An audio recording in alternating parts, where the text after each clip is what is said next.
Now I invite Dr. Sharika. Um, she is a professor. She's assistant professor in MES Medical College, and she's a cataract surgeon. She's a multi-talented person I have seen. So she'll be dealing with virtual reality simulation training for phacoemulsification surgery. Over to you, Sharika. A warm good morning to all of you. Thank you, Divya Madam, for including me in this IC. So my topic is virtual reality simulator training for phacoemulsification. So this is basically for the postgraduates. So before starting your phacoemulsification, before going for a phaco training, what can we give to the postgraduates? Okay, I have no financial disclosures. So I'm mainly going to discuss what is the lacunae in the present residency training, how to fill the gap, how does a simulator work, is it validated, what are the advantages of a simulator, what are the facilities available now, and what are the drawbacks. Sorry. Under pressure, we don't rise to the level of our expectations, we fall to the level of our training. So the initial training is very, very important. According to studies conducted, the average residence during the residency period, the average number of surgeries independently performed by the residents was about 1 for phacoemulsification in the 21st century, which is very, very low. So where is actually the problem? So let's, this is just to lighten up. This is a trainee and this is a trainer. There's no sound coming. Okay, this I think all of you might be familiar with this.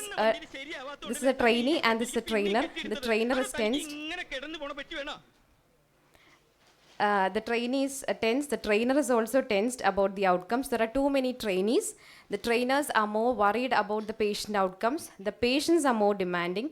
Trainers have multiple commitments at hand.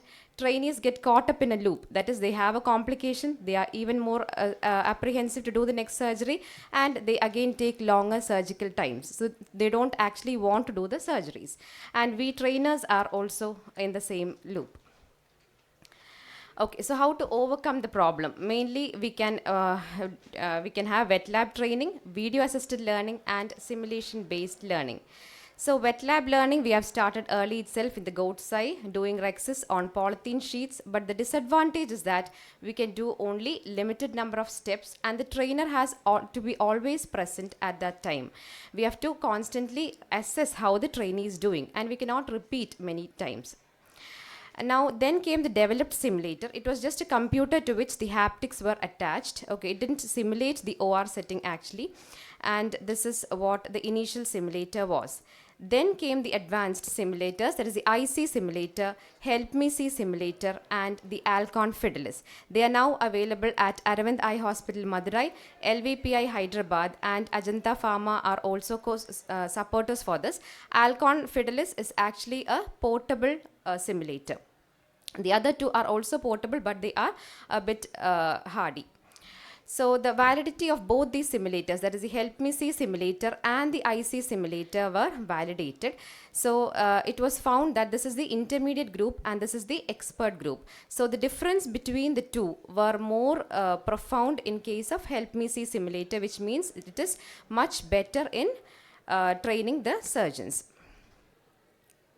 So this is so I'll be speaking mainly about the Help Me See simulator. This is the main simulator.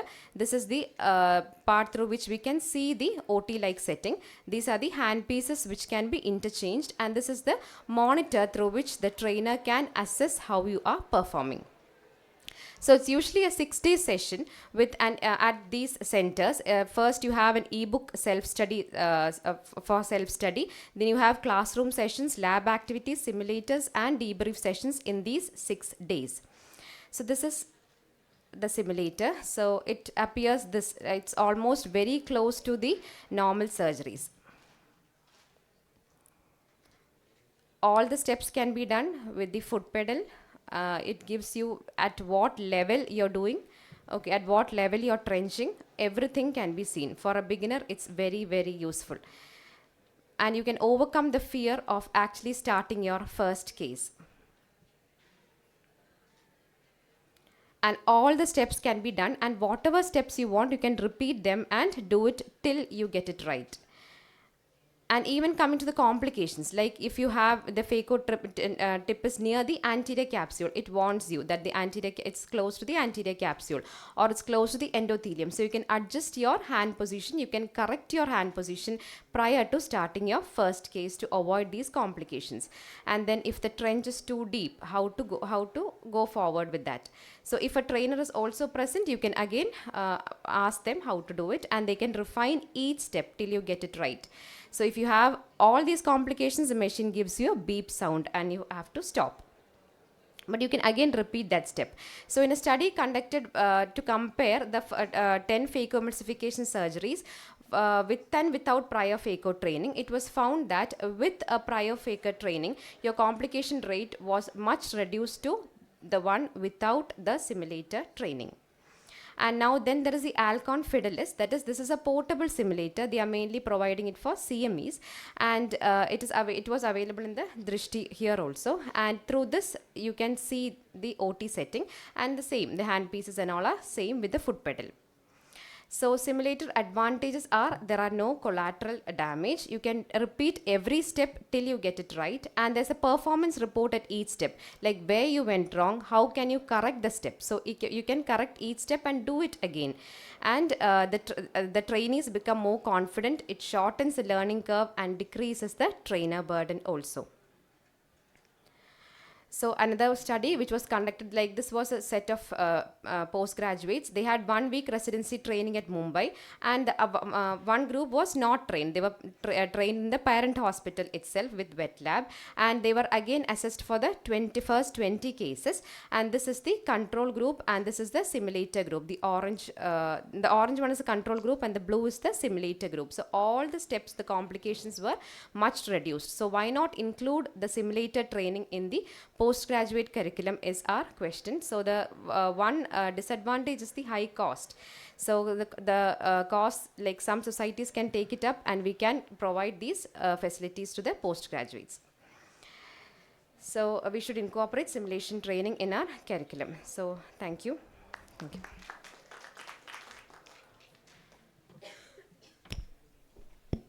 Wonderful presentation, Sharika. Indeed an eye-opener. Especially for the new PGs, this will be a great opportunity. As you said, let's hope at least a few district societies take up this as